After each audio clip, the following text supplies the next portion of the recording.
मतलब स्कूल के एग्जाम्स में तो हम तुमको ही पढ़ना पड़ेगा, जितना हो सकता है उतना पढ़ना पड़ेगा। ये तो बहुत जरूरी एग्जाम होते हैं स्कूल के, तो उसके लिए तो अब खुद से एक बार देखोगे अच्छे से, इसके लिए तो कोई एक्सक्यूज नहीं है। आओ हम उसी को एक बार देखते हैं जितने क्वेश्चन हो पाते हैं, और नेक्स्ट क्लास में फिर हमने ये डिस्कस किया। पहले तो आप लोग बताओ, आप लोग कौन सा चैप्टर करना चाहते हैं, क्योंकि अभी जो चैप्टर होगा वो आपके हिसाब से, जो आपका स्कूल में दिक्कत दे रहा है वो वाला चैप्टर। जैसे अभी B1 वालों ने बताया है, वो बता रहे थे वेव्स, और तुम थर्मो बोल रहे हो है। वो वेव्स बता रहे थे कि वेव्स हमारे स्कूल में नहीं कराया गया, डेरिवेशन से नहीं करवाई गई है। तो आप बताइए, आप लोगों का स्कूल में क्या सीन है, या आप लोग, मैं दो चीजें करवा सकता हूँ। हम तो बेसिकली दो चीजों पे थे, SHM वाला पार्ट करवाएंगे या थर्मो वाला पार्ट कराएंगे पहले। SHM। तो आप लोग देख लो कौन सा पार्ट, कौन कौन है थर्मो वाले, हैंड रेस करो। एक बच्चा थर्मो का, और SHM वाले हैंड रेस करो।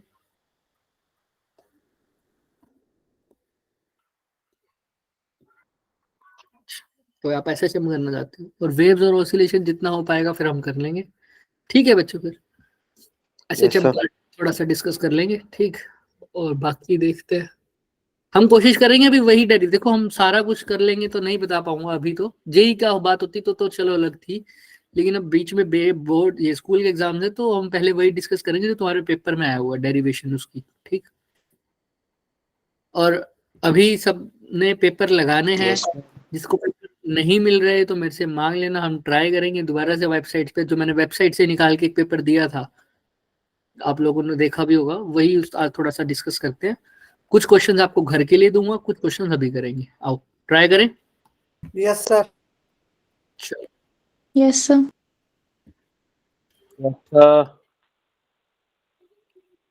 आई थिंक दिख रही है दोनों स्क्रीन तुमको। Yes sir.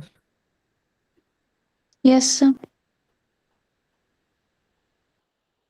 तो आ जाओ, पहले ही क्वेश्चन से आ जाओ। पहला क्वेश्चन क्या है देखना, how many significant are in 0.007 बताओ कितना आएगा। 1। ठीक है, ये क्वेश्चन तो हमने कर दिया। जो जो क्वेश्चन मैंने होमवर्क दिए हैं B1 को वही आपको दूंगा, ठीक है, ताकि पैरेलल चलता रहे सब। कौन बच्चा है अब, जल्दी आया करो भाई। तो देखो B1 में भी जो मैंने होमवर्क दिया साथ साथ, ये तो क्वेश्चन कर लिया आप लोगों ने, इसका आंसर भी दे दिया आप लोगों ने। कितनी सिग्निफिकेंट फिगर्स है 1, क्योंकि ये पिछले वाली 0 काउंट नहीं होती, बिल्कुल ठीक। लेकिन साथ ही साथ इसका एक होमवर्क भी लो, क्योंकि इसके जैसे क्वेश्चन आ सकते हैं और भी। क्या पढ़ के आओगे, एक तो सिग्निफिकेंट फिगर, लेकिन सिग्निफिकेंट फिगर्स के बारे में पढ़ोगे, लेकिन साथ साथ बताओगे नंबर ऑफ सिग्निफिकेंट फिगर्स कैसे लिखते हैं जब तीनों की बात हो, चारों की बात होती है, addition, subtraction, multiplication and division. सब में आपको पता होना चाहिए कि नंबर, जैसे अगर मैं 4.60 को और 3.8 को ऐड करूं तो जो आंसर आएगा उसमें कितनी नंबर ऑफ सिग्निफिकेंट फिगर्स आनी चाहिए। ऐसे ही दोनों को सब्ट्रैक्ट करूं तब कितनी आनी चाहिए, ऐसे ही दोनों को मल्टीप्लाई करूं तब, डिवाइड करूं तब। होमवर्क समझ में आ रहा है सबको, यस और no? Yes sir. Yes sir. ये करके आओगे तभी इसकी सॉल्यूशंस देखेंगे, वरना तो हम ऐसे ही चलते रहेंगे। नेक्स्ट क्वेश्चन तो करने की जरूरत, बताओ क्या आंसर आना चाहिए। Which of the following, momentum. हाँ वेक्टर क्वांटिटी, कौन सी क्वांटिटी है बच्चे वेक्टर क्वांटिटी? मोमेंटम। मोमेंटम। क्योंकि सर स्पीड की बात करें तो वो स्केलर है, टेम्परेचर भी वेक्टर नहीं है सर। इलेक्ट्रिक करंट सर वैसे तो स्केलर बोल दिया जाता है, लेकिन ये टेंसर क्वांटिटी है। इलेक्ट्रिक करंट कैसी है? टेंसर। आंसर थर्ड पर आ जाओ, इसका आंसर क्या आना चाहिए। इसके अंदर बच्चे एक छोटी सी मिस प्रिंट है, ये 0.5 की जगह कितना है, 0.15, 0.15 kg। याद रखना मास जो गिवन है वो कितना गिवन है, 0.15। करो ट्राई करो, क्वेश्चन कैसे करेंगे बताओ। इसमें से दो क्वेश्चन और बनते हैं, 2 क्वेश्चन बनते हैं टोटल, बताऊंगा दूसरा भी। पहले बताओ ये वाला question. Sir impulse is equal to change in momentum वाला फॉर्मूला। वेरी गुड, समझ में आता है सबको ये बात। पिछली बार भी हमने थोड़ी सी बात की थी। एक बैट्समैन ने एक बॉल को हिट किया, एक बैट्समैन ने एक बॉल को हिट किया तो बॉल इस डायरेक्शन में जा रही थी, तो बैट्समैन ने हिट किया तो बैक हिट किया, मतलब हिट्स बैक, उसी डायरेक्शन में वापस भेज दिया, तो कुछ ऐसे भेजा होगा, यस और नो बॉल को, yes yes sir, sir. Without changing is initial speed, यानी जो पहले स्पीड थी वही अब है, यानी v किसके इक्वल है, u के इक्वल। वेलोसिटी का मैग्नीट्यूड सेम है, लेकिन देखो डायरेक्शन अब पहले से क्या हो गई, अपोजिट। नेगेटिव, अपोजिट हो गई सर। तो जो v की वैल्यू होगी वो नेगेटिव हो जाएगी अब, लेकिन वैल्यू क्या रहेगी, बिल्कुल सेम, जो कि कितनी है, यस सर, 12 न्यूटन। 12, तो तुमसे पूछा है अगर मास इतना है तो बताओ इम्पल्स कितना होगा। सबको पता है न्यूटन का सेकंड लॉ क्या बोलता है, F is equal to m dp by dt, by dt, यानी force is equal to change in momentum with respect to time. तो ये dt जब उधर ले जाते हैं इज इक्वल टू dp, तो ये जो f इंटू dt बनता है बच्चे, यही क्या होता है हमारा, इम्पल्स, और ये क्या होता है सर, चेंज इन, मोमेंटम, याद रखना change in momentum with respect to time नहीं, ये सिर्फ क्या है चेंज इन मोमेंटम, क्योंकि टाइम तो इम्पल्स में ऑलरेडी कैलकुलेट, इम्पल्स के अंदर ही आ जाता है। तो एफ डी टी निकालना है हमको, यानी इम्पल्स निकालना है, तो उसका मतलब सिंपल है कि हमने क्या निकालना है, चेंज इन मोमेंटम। समझ में आ रहा है। तो बोर्ड की अप्रोच है, तो बोर्ड की अप्रोच के हिसाब से लिखना, पूरा लिखना पड़ेगा, इसमें तो नहीं, जब डेरिवेशन आ जाएगी तब। इसको तो सिंपल सोल्व करना है, तो आप में एमसीक्यू में आया है, तो इम्पल्स निकालना है तो चेंज इन मोमेंटम कर दो, तो मतलब फाइनल माइनस इनिशियल। और फाइनल कितना आता है बच्चे, मास इनटू वेलोसिटी। मोमेंटम का फॉर्मूला क्या होता है, mass into velocity, mass into velocity, mass into final velocity minus mass into initial velocity, mass common ले लो, v final minus v initial, कर दो फटाफट। मास कितना है 0.15, यानी 15 बाय 100, और v फाइनल कितना है भाई, अगर v इनिशियल 12 है तो v फाइनल कितना होगा, -12, और ये माइनस तो है ही, और v इनिशियल कितना है 12। 12। तो मैग्नीट्यूड की अगर बात करूंगा तो सिर्फ मैग्नीट्यूड देखना, 15 गुना 100 डिवाइड बाय 100 गुना 24, मैग्नीट्यूड की बात करूंगा। तो बताओ 360 अपॉन 100, 3.6। समझ में आ रहा है सबको, यस सर, देख लो ऐसे से, यस सर। पर सेकेंड नहीं, न्यूटन इनटू सेकेंड। किसी को कोई भी डाउट है तो देख लो, पूछ लो मुझसे, अभी पूछ लो, अभी बता देंगे। फॉर्मूला समझ में आया है, ऑप्शन नंबर क्या आ रहा है इसके अंदर, ऑप्शन बी, कुछ नहीं करना, सिंपल मोमेंटम का चेंज, इंपल्स जहां पर भी आ जाए, इंपल्स का मतलब या तो फोर्स इनटू स्मॉल टाइम, या सिंपल मोमेंटम का क्या हो जाएगा, चेंज हो जाएगा। चेंज। किसी को कोई भी डाउट है बच्चे, पूछ लो। सर, चलो ये नेक्स्ट क्वेश्चन आ जाओ। Which of the following is an example of the negative work. वैसे तो मैं होमवर्क में दे रहा था, बट क्योंकि मैंने B1 में होमवर्क में नहीं दिया तो B2 में भी नहीं दूंगा ये होमवर्क। बताओ फटाफट, नेगेटिव वर्क डन कब होता है, सर जब फोर्स डिस्प्लेसमेंट इसके फोर्स अलावा, को इस बच्चे पॉजिटिव के अलावा कोई और नहीं बता पाएगा क्या, कौन बोल रहा था, ये आयुष बोल रहा था क्या, यस सर, आयुष के अलावा कोई नहीं बता पाएगा कि नेगेटिव वर्क डन का मतलब क्या होता है।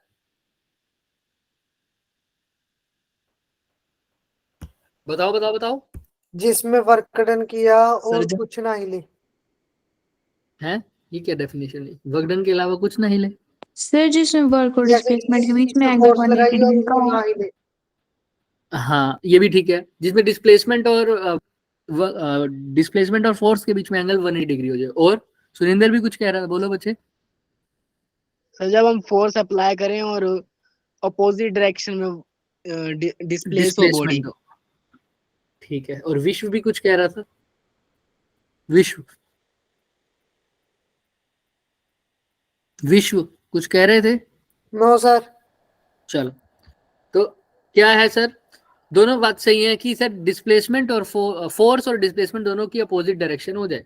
तो इसमें बताओ ऐसा कहाँ हो रहा है, ए बी सी या डी, बताओ ऑप्शन नंबर। ए में क्या हो रहा है, winning team tug of war समझते हो सब। यस सर, रस्सा कशी, एक रस्सा उधर से खींचता है, कोई रस्सा इधर से खींचती है एक टीम, तो जो जीत रही है टीम उसके द्वारा जो वर्क डन है वो नेगेटिव है। क्या ऐसा सही है या गलत है, सर गलत है। क्यों। सर डिस्प्लेसमेंट उसी डायरेक्शन में होगी। हाँ जीतने वाली टीम जिस डायरेक्शन में खींचना चाह रही थी उसी डायरेक्शन में तो आ गई, रस्सी उसी डायरेक्शन में आई है, तभी तो वो जीती है।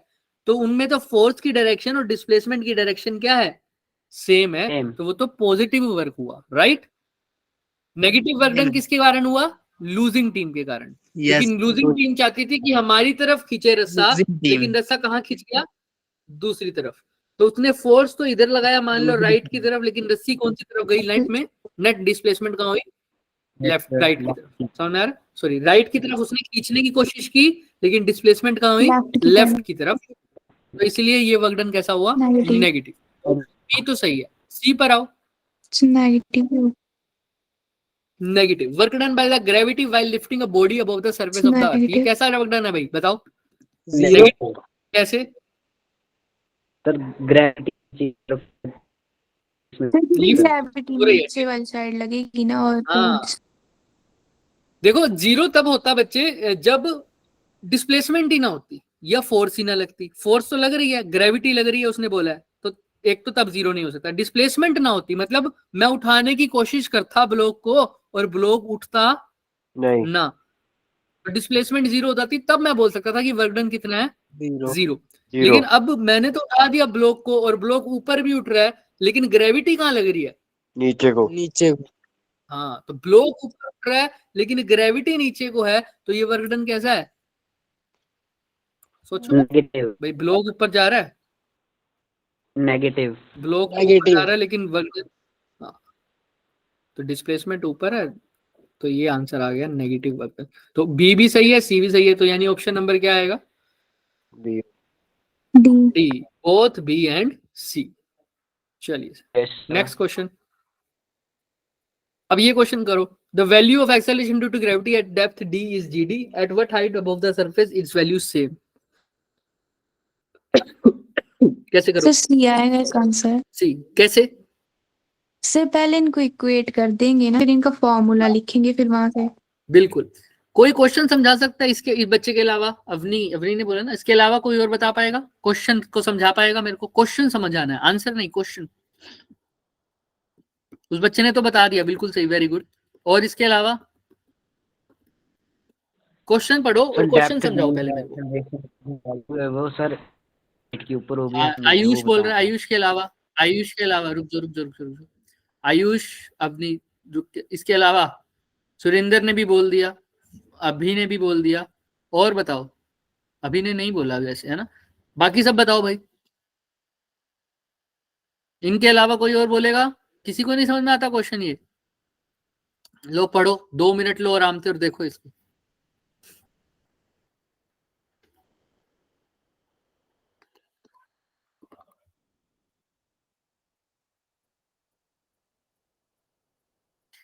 ज्यादा से ज्यादा खुद से क्वेश्चंस अटेम्प्ट करने की कोशिश करो, क्योंकि अब ये जो स्कूल के एग्जाम है इसमें तुम अपने ऊपर ज्यादा भरोसा करो बजाय कि दूसरे के ऊपर, ठीक है।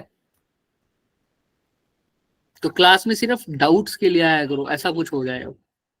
बट अगर हाँ नया टॉपिक कराएंगे नेक्स्ट क्लास से तो रेगुलर आना ही है, आज की बात कर रहे हैं वैसे। अब तो एसएचएम स्टार्ट होगा।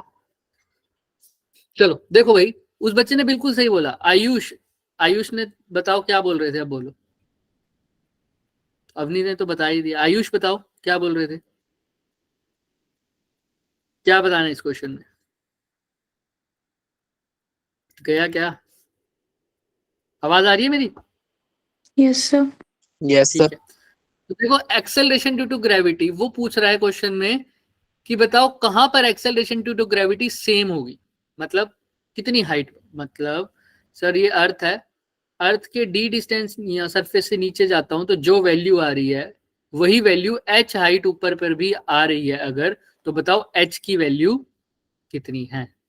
तो बेसिकली वो कह रहा है एच हाइट पर जो वैल्यू है वही किसके इक्वल है, डी डेप्थ पर जो वैल्यू है किसकी, जी की। तो दोनों की जी वैल्यूज की। को इक्वेट कर दो तो डी और एच में रिलेशन आ जाएगा। तो एक फॉर्मूला हमने पढ़ा था, याद करो, हाइट का, g into 1 minus 2h by R. R R. यही यही कह रहे थे अभी आप फॉर्मूला,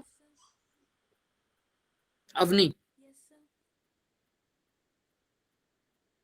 अवनी आपने आंसर निकाला ना इसका, अवनी ठाकुर, कोई और Yes, फॉर्मूला sir. कह रहे थे तो कोई और बता दो। इसी Sir, फॉर्मूले से ये किया वाला. आपने? Yes, sir. ठीक है, ये तो बच्चे हाइट पे था। और डी डेप्थ पे कौन सा फॉर्मूला होता है? G dash is equal to g into 1 minus, क्या लिखते थे, याद D करो, by R. D D by R. H by R लिखते थे, लेकिन यहाँ पर एच की जगह डी ले लिया। तो बताओ एच और डी में क्या रिलेशन है? अब तो साफ साफ दिख रहा है। अरे बताओ एच और डी में क्या रिलेशन है? जी से तो जी कट गया, हाँ, 1 से 1 गया, माइनस माइनस गया, आर से आर गया, तो 2h डी के इक्वल है, तो h इज इक्वल टू क्या आ जाएगा, डी बाई 2। किसी को कोई डाउट बताओ, हाँ या ना? देख लो, सर। कुछ भी डाउट है तो पूछ लो, कुछ भी डाउट है तो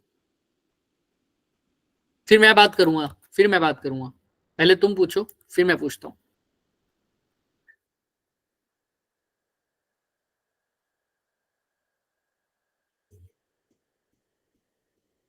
चलो फिर मैं पूछता हूँ। बच्चे याद होगा आपको ये वाला फॉर्मूला जो हम यूज करते थे, कब यूज करते थे? इसकी जब कंडीशन डिस्टेंस जब हाइट क्या हो, छोटी हो किससे, रेडियस से, राइट। इस क्वेश्चन में ऐसा मेंशन नहीं है, नहीं है, ये भी मेंशन नहीं है, तो तुम्हारा काम इस क्वेश्चन में चल गया क्योंकि ऑप्शन इसी हिसाब से थे। लेकिन अगर इसने क्वेश्चन में ऐसा लिख दिया होता कि h जो है वो हाइट जो है वो रेडियस से छोटी नहीं है, ये कंडीशन नहीं माननी आपने, तो आपको ये वाला फॉर्मूला यूज नहीं करना था। तो आपको कौन सा फॉर्मूला यूज करना था? g इंटू, या ये वाला, या सिंपल ये वाला formula, g divided by 1 plus h by R का होल स्क्वायर, याद है ना? ये फॉर्मूला यूज करना था। ये तो सेम ही रहता है, तब याद रखना। फिर ये थोड़ी सी कैलकुलेशन डिफिकल्ट हो जाएगी, इसको क्रॉस मल्टीप्लाई करके आपको आंसर निकालना पड़ेगा, एलसीएम यूलसीएम लेके। बट अभी तुम्हारे ऑप्शन में और तुम्हारे बोर्ड क्लास टेस्ट में तो ऐसा लगता नहीं मुझे ऐसा बोलेगा, तो उसके लिए ऑप्शंस में आंसर मैच हो गया। लेकिन कभी कभी ऐसा भी हो सकता है कि ऑप्शन में तुम्हारा आंसर मैच ना हो, तो इसका मतलब समझ जाना कि कहाँ गड़बड़ है सर, इस फॉर्मूले में। तो फॉर्मूले को चेंज करके लगाना। चलो सर, क्लियर है सबको, चल सकते हैं आगे? Yes, sir. 6th क्वेश्चन तो मैंने बहुत बार बता दिया, बताओ क्या होना चाहिए इसका? Law of angular moment. हाँ, मैंने पहले भी बोला हुआ है, केपलर का सेकंड लॉ, केपलर का सेकंड लॉ किसके बारे में बताता है? Law of conservation of angular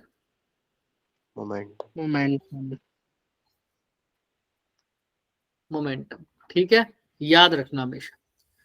अब आंसर 7th को एक बार के लिए मैं आपको घर के लिए दूंगा, क्योंकि मेरे को तो बच्चे टेबल बनानी है एक छोटी सी, मैं तो आज भी वही बनाऊंगा, कल भी वही बनाऊंगा, ऐसे लिख दूंगा मोनो डाई पोली 3 5 7 6। उसके बाद यहाँ पर लिख दूंगा, टेम्परेचर पे भी डिपेंड करती है वैल्यू, कभी कभी 8 भी हो जाती है, कभी कभी इसकी 9 भी हो जाती है, सॉरी 9 नहीं होती इसकी 7 हो जाती है, 5 से क्या हो जाती है, 7। तो सर ये टेबल मैं कल भी बनाऊंगा, आंसर भी इसी में छुपा हुआ है। लेकिन ये तभी समझ में आएगी चीज जब ये थर्मो का क्वेश्चन, ये काइनेटिक थ्योरी ऑफ गैसेस का क्वेश्चन है, तो इसको एक बार पढ़ के आना पड़ेगा आपको। तो आज का होमवर्क, दूसरा होमवर्क क्या है सर? डिग्री ऑफ फ्रीडम के बारे में पढ़ के आओ। क्लियर है सबको? नेक्स्ट क्लास में आते ही कर लेंगे, अभी लास्ट के क्वेश्चन तो दूंगा ही मैं होमवर्क में, ऑब्वियस है। जितने लास्ट के क्वेश्चन होंगे वो तो करने ही पड़ेंगे, क्योंकि कल भी तुम्हारी छुट्टी है, कल तुम्हारी क्लास है नहीं हमारी। ठीक, तो ध्यान से देखना इस बात को। डिग्री ऑफ फ्रीडम पढ़ के आना, और इससे पहले एक होमवर्क दिया था, वो क्या है? सबसे पहले दिया था शुरू में, significant figures in addition, subtraction, multiplication and division. आइए सर,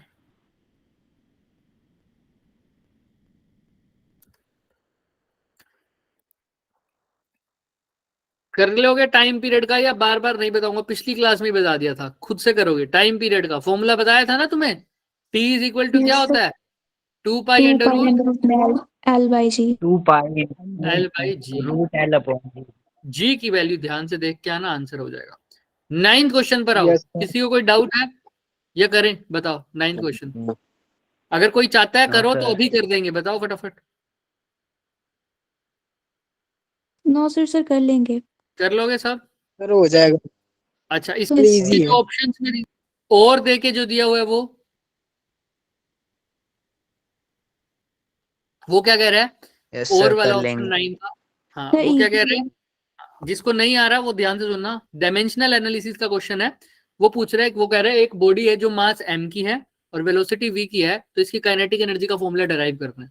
तो सिंपल तुम क्या याद करोगे, काइनेटिक एनर्जी किस पे डिपेंड करती है, मास पर और वेलोसिटी पर। क्या अपने आप लेट किया मैंने, नहीं, क्वेश्चन में ही गिवन है कि m है और क्या है v, तो इसलिए मैंने V। मास और v लिखा है। V। मास की पावर क्या ले लूं, a, और v की पावर क्या ले लूं, A b, A b ले लूं, v की b B मास की a। तो अब काइनेटिक एनर्जी प्रोपोर्शनल हटाऊंगा तो क्या आएगा, एक कांस्टेंट, मास की पावर a, v की पावर b। कांस्टेंट को मैं अब हटा भी सकता हूं constant। क्योंकि डायमेंशन कांस्टेंट के बारे में बिल्कुल भी बात नहीं करता।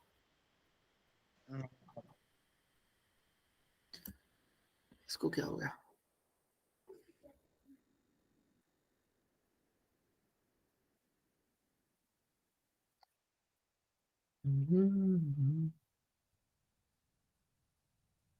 चलिए। तो डायमेंशन जब क्वेश्चन इसकी अब तो वैल्यूज पुट कर दोगे, आपको सबकी डायमेंशन पुट करनी है। काइनेटिक एनर्जी की डायमेंशन क्या होगी, यस सर याद रखनी पड़ेगी, ml जो एनर्जी की होती है, ml स्क्वायर।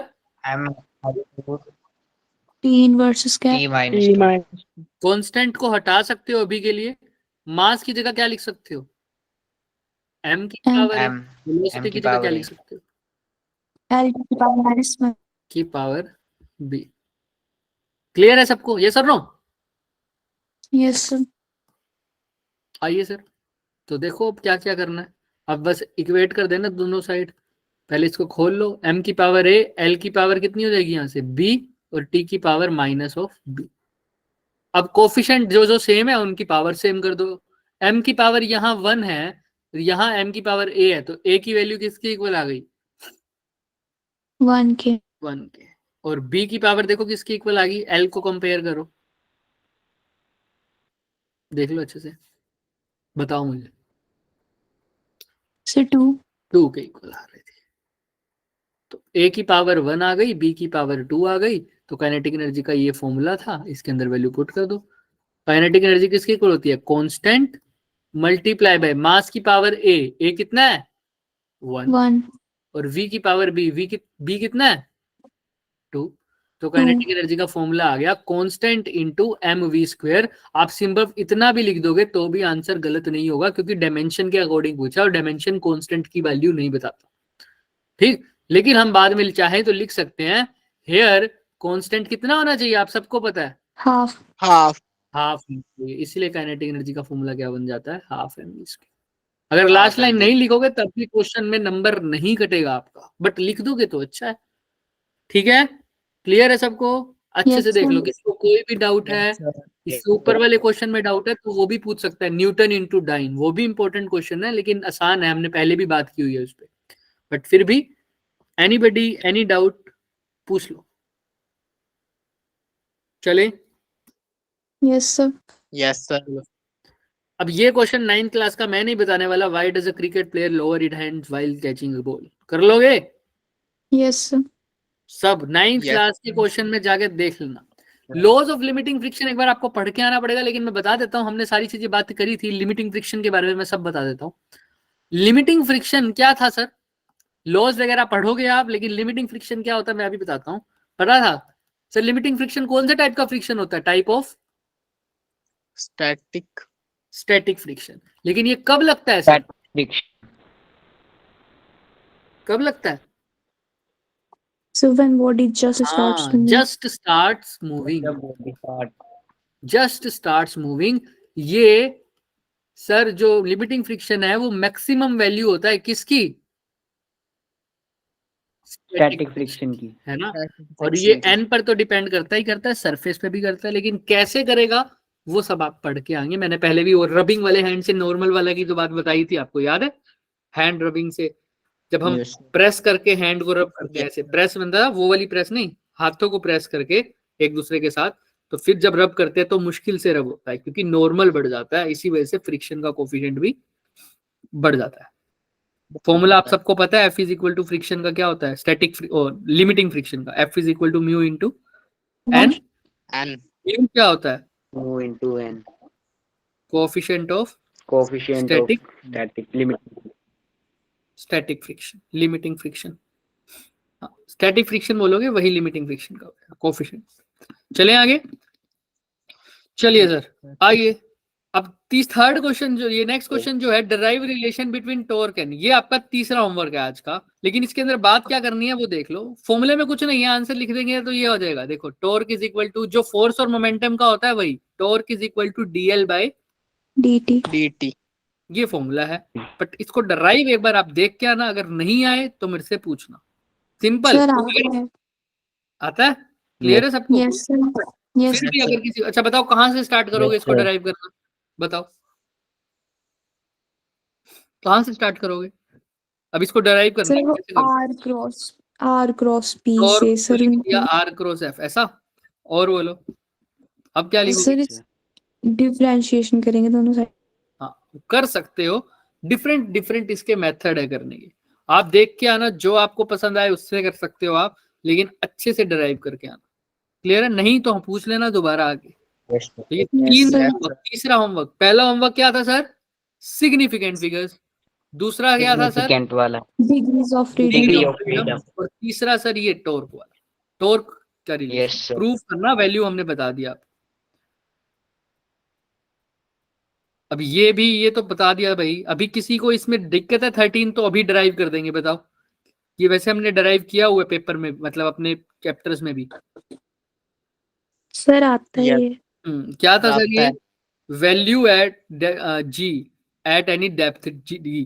क्या वैल्यू आई थी जो अभी अभी लिखी हुई है? G dash is equal to g into 1 minus D by r r। और ये डराइव की थी हमने अर्थ को क्या मान के? अर्थ को क्या माना था? एक perfect square square. Uniform solid sphere, है ना? Solid yes sir. स्फीयर। और उसके इनसाइड हम चले गए थे डी डेप्थ पर। तो डी डेप्थ पर जो हमारे, जो इनसाइड जाने पर जो हमारी वैल्यू होती है, कितनी हो जाती है जी की? ये वाला तो बाद में आता है ना। वैसे कितनी हो जाती है इनसाइड, सॉलिड स्फीयर के इनसाइड? gm/r minus t। थोड़ा सा और सोचो। नहीं, gm r upon r। r minus d का whole square. GM R GMR inside upon R cube. R का क्यूब।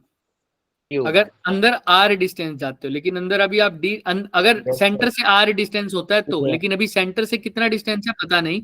हमारा रेडियस सेंटर से है कैपिटल आर, हम यहाँ गए हैं डी, तो सेंटर से पॉइंट पी तक का डिस्टेंस कितना हो जाता था? R minus D. तो इस स्मॉल आर की जगह क्या लिख देते थे हम? R minus d।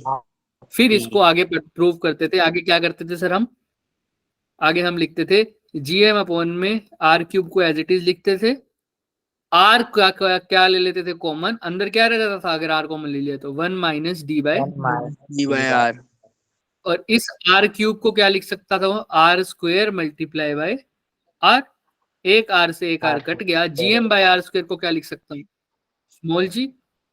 और अंदर क्या रह गया? 1 माइनस डी बाय। तो ये डेरिवेशन थी प्रॉपर, क्योंकि अर्थ को सॉलिड स्फीयर माना था, इसीलिए तो सॉलिड स्फीयर के अंदर जो वैल्यू होती है जी की वो ये होती है बच्चे, इसलिए हमने यहां से पुट की थी वैल्यू। देख लो अच्छे से, किसी को कोई डाउट है दोबारा डराइव करवा देंगे। अच्छे से देख लो, डेरिवेशन इंपॉर्टेंट है, कुछ भी छोड़ के नहीं जाना आप लोगों ने एग्जाम के लिए। अच्छे से देखो, 1 मिनट का टाइम लो और फिर आगे चलते हैं। बताना मुझे जब हो जाए।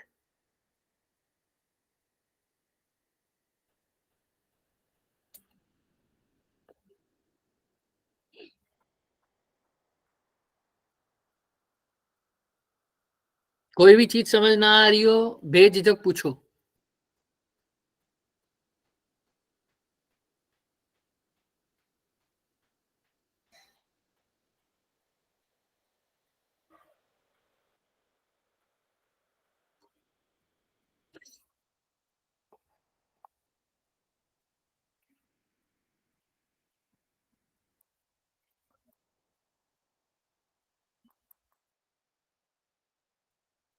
चले आगे, यस और नो?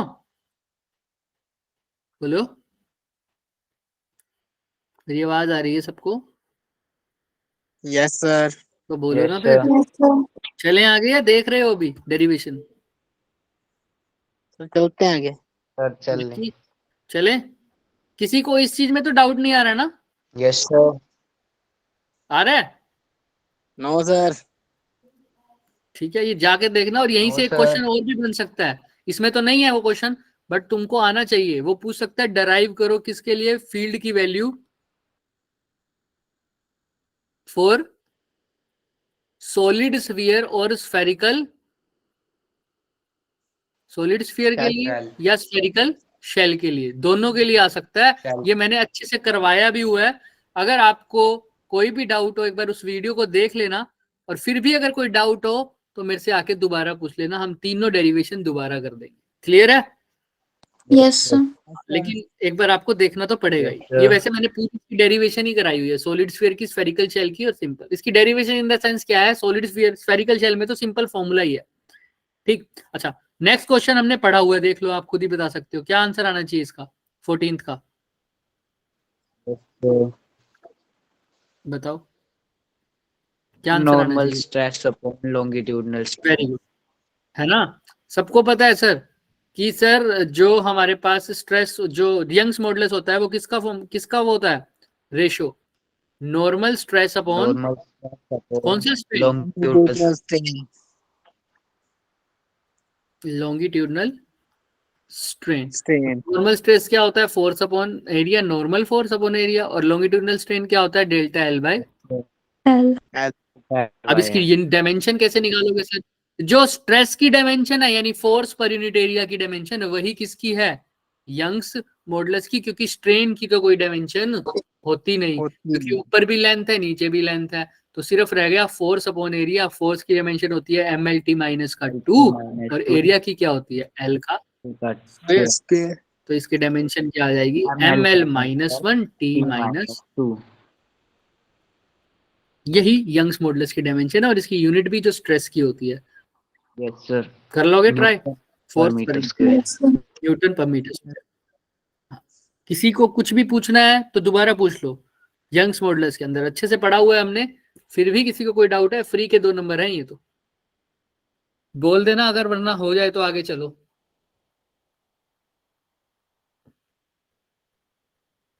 चले? Yes sir.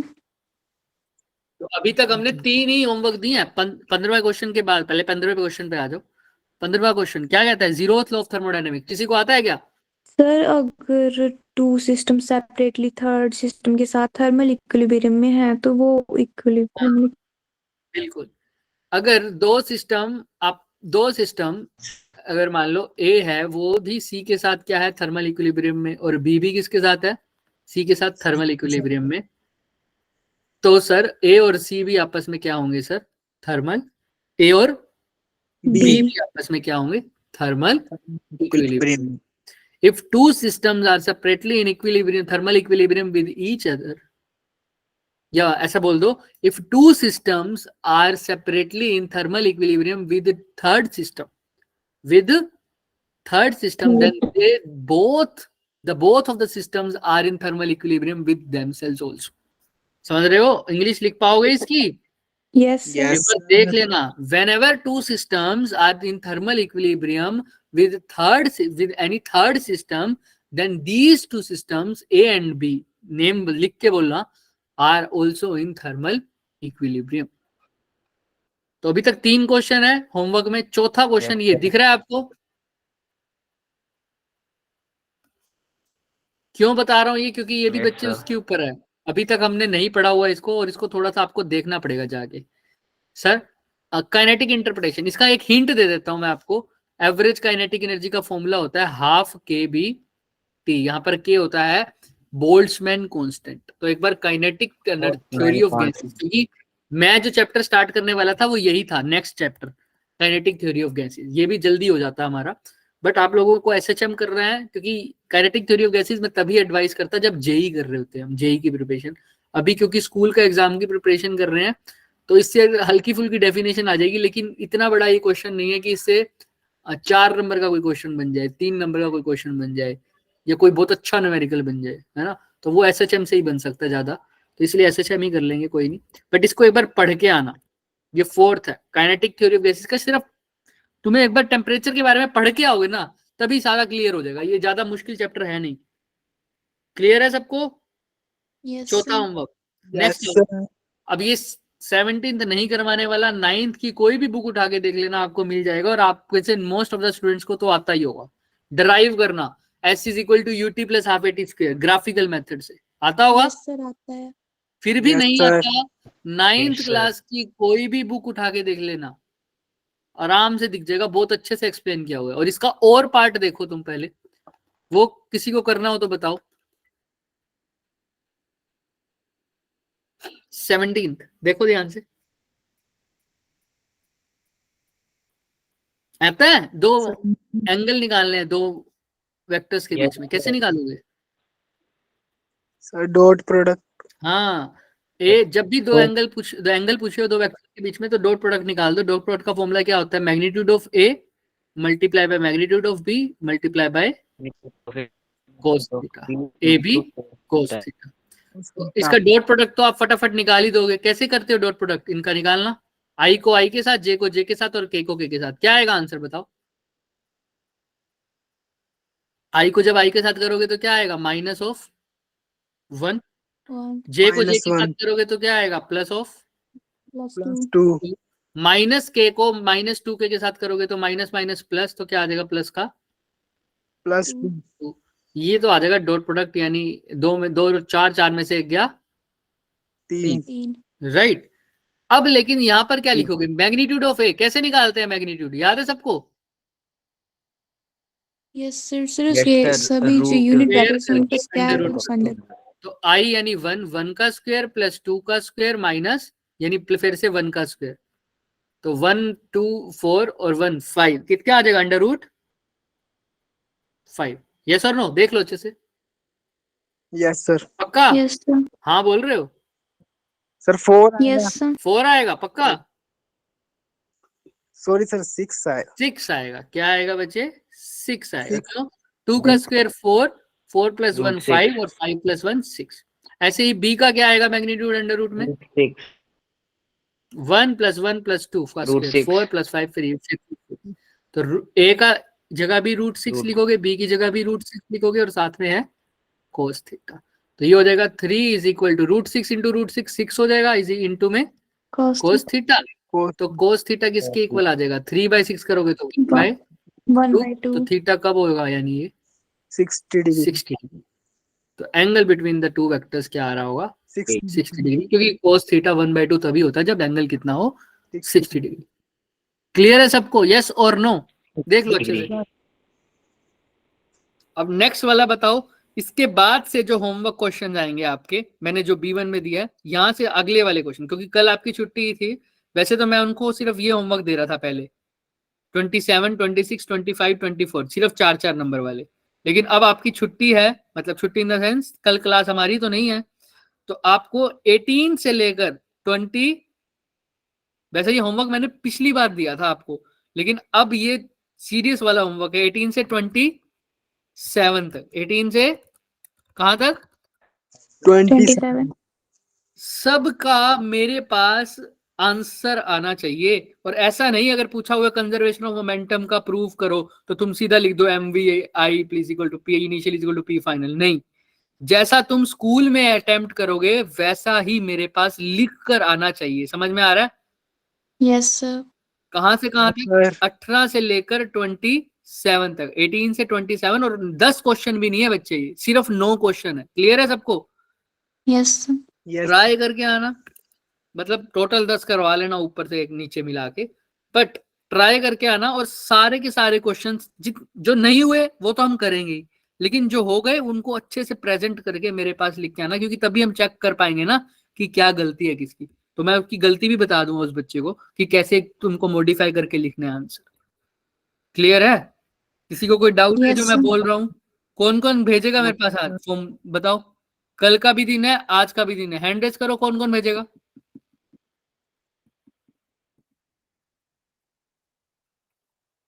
यहाँ पर तो हैंड रेज हो रहे हैं, देखते हैं अभी कौन कौन भेजेगा। क्योंकि नहीं भेजोगे सिर्फ वही बच्चा प्रॉब्लम पूछेगा मेरे से जो अपने जिसने कुछ ना कुछ लिख के भेजा होगा मेरे को। समझ में आ रहा है? अगर मान लो आयुष है या अवनी है या सुरेंद्र है, मान लो उन्होंने मेरे को क्वेश्चन अच्छे खासे भेज रखे हैं, मैंने 18 में से 18 से 27 के बीच में उन्होंने 9 में से 4-5 क्वेश्चन तो मेरे को करके भेज ही दिए, और 2-3 उनके डाउट है, तो उनके तो डाउट क्लियर कर देंगे। लेकिन किसी बच्चे ने होमवर्क भेजा ही नहीं है और वो पूछेगा मैं नहीं बताऊंगा, क्लियर है?